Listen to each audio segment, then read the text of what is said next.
perfectly. And that online ad is going way viral. Did you see this today? The metaphor here is, get your hands back on the handlebars, you dork nozzle. Stop celebrating. Keep pedaling. Now, even though this looks like a homemade YouTube clip job, it's got that priceless amateur feel. It's actually a piece that was produced by the official Obama campaign to remind worried Democrats that they ought to be worried, that they ought to be working harder. It ends with the ad ends by imploring the viewer that they should get out and plan to volunteer for Obama on Election Day or before. Then there's also Obama's secret sense of humor weapon. After weeks of being pounded by the McCain campaign as a socialist, Senator Obama decided to take that on today by making fun of it. Lately, he's called me a socialist for wanting to roll back the Bush tax cuts for the wealthiest Americans so we can finally give tax relief to the middle class. I don't know what's next. By the end of the week, he'll be accusing me of being a secret communist because I shared my toys in kindergarten. And now in the home stretch of the home stretch of the home stretch, the Obama campaign has added some pointed offense to the mix.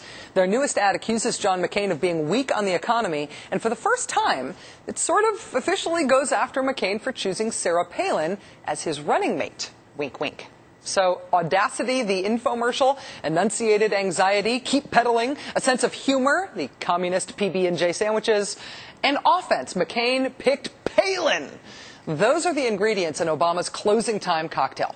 Is he leaving anything out? Joining us now is Governor Mike Easley of North Carolina, a swing state for the first time in years, where Barack Obama spoke in front of 28,000 people in Raleigh today. Governor, thank you so much for joining us tonight.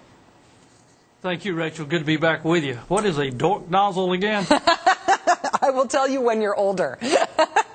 Okay. Governor Easley, first I've got to ask you about the 30-minute ad. I assume that you were able to see it from where you are now. Do you think it was a good move? Do you think it was well done? Do you think it poses any risks? I think it was necessary. I think it was good. I think it gave Barack Obama a chance to make his closing argument to the people, to do away with some of the inaccuracies that people have seen. And, you know, the important thing about this is if you spend a little time with Barack Obama, like I've had the privilege to do, you find out that this is not about him. And this ad was not about him. It was about a lot of different people across America. And he had these cutaways where everybody saw somebody like themselves or somebody they know. That's the first thing I noticed about it. And I thought that was very compelling, that he's making this about the American people, not about Barack Obama. The second thing that I think is important is he's talked about, written a book about the audacity of hope.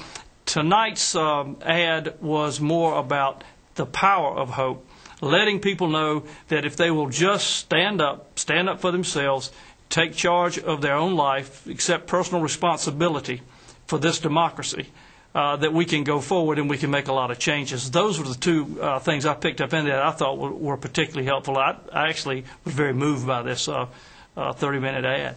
I thought that the ad was, it was very serious and very sober, and it was interesting. I mean, we did see some flash of humor today on the campaign trail today from the candidate in person when he was in North Carolina today. I think that's the third time he's been there this month. He actually made fun of McCain, calling him a socialist. And I love that because I feel like the socialist thing is ridiculous and it deserves being made fun of. But I wonder if you feel that there are people in your state, undecided voters, who may have taken that line of attack seriously, who need to be seriously, soberly talked out of the socialist accusation. Yeah, I really don't think. I mean, he had a lot of great lines in there, but I thought that was a good one about, you know, while he was in kindergarten playing with his Lincoln logs he shared with others or whatever, Legos, whatever they were. Look, here's what's going on. Barack Obama's talking about doing a tax cut for the middle class, people who really need some help. And all of a sudden, McCain says, well, that's socialist because you're helping your friends and you're going to make sure they get a tax cut. And that's true. Barack Obama represents the middle class. Everything he wants to do does help rebuild the middle class, which, of course, builds America. But what about McCain's tax cuts? He wants to do $700,000 apiece for every Fortune 500 CEO, $700,000. Now, how come that tax cut isn't socialist if Barack Obama's middle class tax cut is supposed to be socialist? So I think they're sort of throwing the long ball here, that they're, as he put it, I think in one speech, they're out of ideas and they're running out of time. I don't think anybody's buying the socialist agenda. They understand that if they are making under $250,000, they're going to get a tax cut. That covers about everybody in North Carolina. I don't want to look too far ahead here, but I was looking at the voter registration numbers in North Carolina today preparing to talk to you, and I realized that because of the mobilization efforts in this election, there are now almost 1 million more registered Democrats in North Carolina than there are registered Republicans, which reflects an incredible ground game and a lot of enthusiasm. But I wonder, regardless of what happens in the presidential election, has the North Carolina political landscape changed? Are North Carolina Democrats going to move to try to take advantage of this motherlode of new Democrats that they've got after this election? Well, I think so. The registration drive has been great. They got 50 offices in North Carolina, 21,000 volunteers, had 28,000 people at the event today, and that's because you couldn't put any more in that area than that. I think it's going to be good for the Democratic ticket up and down. But, you know, that dynamic has changed a little bit. But what's changed more than anything else is it's finally catching up. The chickens have come home to roost from this McCain, Bush economic policies, these trade policies, all of which have been poorly negotiated, all of which have been even more poorly enforced. And the public is finally getting it. After 2004, they almost got it. But they know now that this doesn't work and we have to make a change. So I think what you're seeing in the change in dynamics is not only registration, but you're seeing a simple syllogism here, which is Bush and McCain have the same policy. Secondly, the Bush economic policy does not work. It's a failure. And third, that means we have to change, and that's Barack Obama. And he's got specific policies, and not only in the economy, but education and energy and tax policy that will change the dynamics of the economy for America. Governor Mike Easley of the unlikely swing state of North Carolina, it's so good to have you back on the show. Thanks for joining us.